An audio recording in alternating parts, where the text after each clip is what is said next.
On est à une semaine de l'élection présidentielle américaine, donc se pose la question pour les marchés. Ce qui vaut mieux pour les marchés, pour les indices boursiers, avoir une victoire du candidat démocrate ou républicain, une victoire de Donald Trump ou Joe Biden?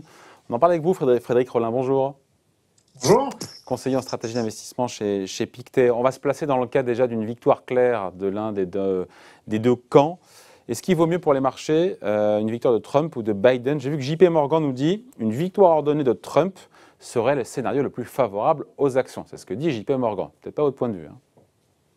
Alors, oui, j'ai vu effectivement que certains brokers mettent énormément de variations de marché dans les résultats de l'élection, où on pense qu'ils vont influer, mais peut-être plus sur des secteurs que sur la direction générale des marchés. Alors d'abord, si on a la victoire claire de l'un ou de l'autre candidat, je dirais ça, c'est plutôt positif.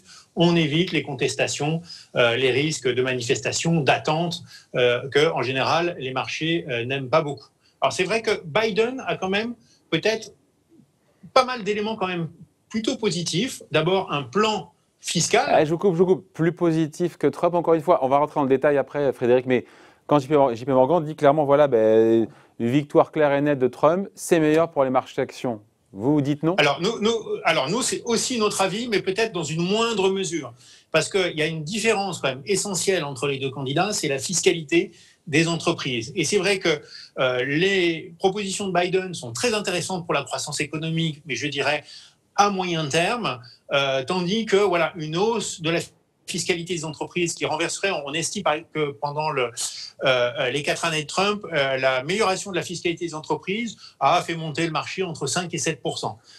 Biden renverserait, et ça, je dirais, ça pourrait être un impact négatif direct d'une élection de Joe Biden, alors que Trump, ça serait le statu quo, donc ça continuerait. Mais attention quand même, du côté de Joe Biden, je pense que la baisse pourrait être seulement très temporaire, peut-être de moins grande ampleur, parce qu'il y a des plans extrêmement intéressants d'un point de vue économique, c'est-à-dire qu'il va dépenser, au fond, en termes de fiscalité, beaucoup plus d'argent, et notamment du côté de la demande, du côté des ménages, hausse notamment du SMIC, amélioration des infrastructures, un Biden Care, donc des dépenses de santé en faveur des ménages beaucoup plus importantes, et puis un soutien, on en a beaucoup parlé, il est en train de disparaître, un soutien fiscal lié au coronavirus. On a vu les sénateurs républicains grosso modo, ne veulent pas plus que 500 milliards. Les démocrates pourraient voter 2,2 trillions, donc 2200 milliards, un plan beaucoup plus important. Donc c'est vrai, hausse de la fiscalité d'abord pour les entreprises, c'est ça peut-être qui va choquer les marchés, mais attention derrière, il y a quand même beaucoup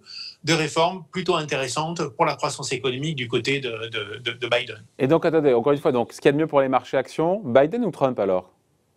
Alors, à court terme, ça serait plutôt Trump, même si c'est relativement peu attendu, tout simplement parce que, assez probablement, mais ça c'est encore une anticipation de marché à court terme, les marchés vont regarder dans un premier temps probablement la hausse de la fiscalité.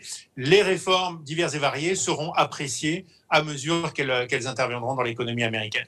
Bon, avant de rentrer encore une fois dans les différents secteurs, les marchés croient toujours juste à une élection contestée ou c'est un scénario qui a été un petit peu mis de côté? Alors, ils y croient moins. Aujourd'hui, plus on s'approche d'élections, plus effectivement on se retrouve avec une avance de plus en plus claire des démocrates. Mais attention tout de même, ce qu'on risque d'avoir quand même, c'est qu'on a beaucoup plus de démocrates qui aujourd'hui votent par correspondance. Donc on risque d'avoir un pays plutôt rouge à la sortie des urnes, parce que là, on a effectivement le vote, non pas par correspondance, mais dans les bureaux de vote. Et puis petit à petit, à mesure du dépouillement, eh bien, on devrait avoir de nouveau une avancée démocrate. Alors, ce qu'il faudra surveiller, c'est typiquement l'Ohio. C'est un des premiers à donner ses résultats. Quelle va être l'avance de Trump ou pas dans l'Ohio? Pour assurer une élection, il faudra quand même qu'il ait un petit peu d'avance. Pennsylvanie, enfin, toujours ces fameux États, ces swing states. Donc ça peut être contesté parce que si jamais l'avance est minime, eh bien à ce moment-là, on aura effectivement, et Trump l'a dit, les républicains l'ont dit, de très fortes contestations. De moins en moins dans le marché, néanmoins. Ouais. Donc une réélection de Trump ou une élection de Joe Biden, et là on rentre en plus dans le détail, n'aurait pas les mêmes effets, les mêmes impacts sur à la fois les secteurs, sur les obligations, je ne sais pas, sur l'or, sur les devises aussi, sur le dollar? Oui, alors effectivement, au niveau des secteurs, et on le voit très très bien, par exemple, quand on regarde le mois dernier, enfin ce mois-ci, la performance des bancaires par rapport au secteur de l'énergie.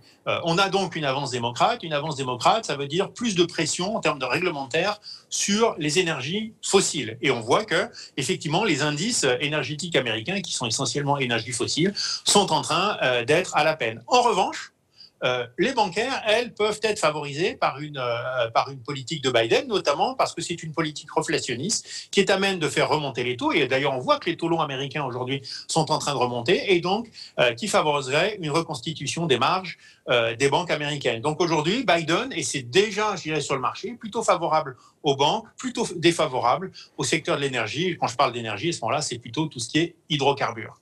D'un autre côté, eh bien, Trump sera typiquement favorable aux énergies fossiles ou même à la consommation discrétionnaire, puisque dans les deux types de consommation qu'on peut avoir aux États-Unis, consommation courante, consommation discrétionnaire, on voit bien que Biden, qui est plus en soutien des classes moyennes et défavorisées, eh bien, va soutenir la consommation courante, tandis que le système de taxation républicain, qui est plus favorable aux personnes plus fortunées, eh bien, va favoriser ce qu'on appelle la consommation discrétionnaire, c'est-à-dire les choses qu'on achète à discrétion, dont on a un peu moins besoin, qui sont plus les produits de luxe, les voitures chères, etc. Sur les obligations, fini là-dessus, sur le dollar, quel impact pour le coup, que ce soit Trump ou Biden? Alors, sur les obligations, politique plus reflationniste, donc c'est plutôt bon pour... l'élection de Biden va plutôt entraîner une hausse des taux américains, et c'est ce qu'on a vu. Les taux américains, depuis quelques mois, sont en train de remonter. Attention toutefois, alors cette hausse des taux pourrait être négative pour l'or, typiquement. Alors ça sera reflationniste, c'est bon pour l'or, mais si jamais les taux montent encore plus, ça c'est pas bon, parce qu'on va préférer acheter des obligations qui rapportent du coupon plutôt que de l'or. Mais attention là, ça sera très très important, et ça sera peut-être une deuxième phase à voir. Première phase, effectivement, hausse des taux américains, baisse de l'or. Hausse des taux, c'est hausse des taux de marché, hausse des taux longs. Oui, bien sûr, hausse des taux longs. Non, la Fed va rester très accommodante. C'est le 10 ans, les 5 ans qui vont monter, qui vont offrir du rendement aux investisseurs. Mais à ce moment-là, probablement, attention, ça, c'est pas très bon pour le marché. C'est pas très bon pour l'économie. Donc, la Fed pourrait réintervenir. Et on se retrouverait de nouveau dans une situation très favorable pour l'or, avec, par exemple, un contrôle de la courbe, des taux qui resteraient plafonnés, qui n'irait pas plus haut que 1%, par exemple, et une inflation qui reprendrait au-dessus d'1%, puis 2%, puis 3%. Et à ce moment-là, évidemment, ça serait très favorable à l'or, puisque l'or suit l'inflation, tandis que les obligations seraient collées avec des rendements très très bas de l'ordre de 1%. Bon, on se quitte là-dessus. Donc pour les actions, c'est mieux Trump ou Biden? À court terme, c'est mieux Trump, et à moyen terme, c'est mieux Biden, c'est ça? Voilà, je dirais à court terme. Il ne prend pas de risque, là, comme ça, Frédéric.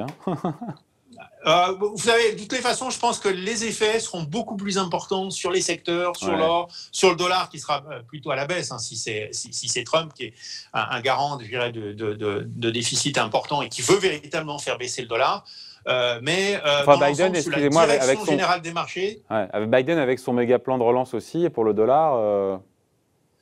Oh, il y a les effets, vous me direz, les effets sont contrastés. Voilà, toutes les façons, les effets sont contrastés. Et puis ce plan va être financé à moyen terme quand même par une hausse des taxes des entreprises. Je pense qu'en tout cas, ce qu'on peut constater, c'est que le champion aujourd'hui des déficits parmi les présidents américains, ça reste quand même Donald Trump, je pense. Bon, voilà, merci beaucoup. Point de vue signé Frédéric Rollin, conseiller en stratégie d'investissement chez Pictet Asset Management. Merci Frédéric, bonne journée. Merci. Bye.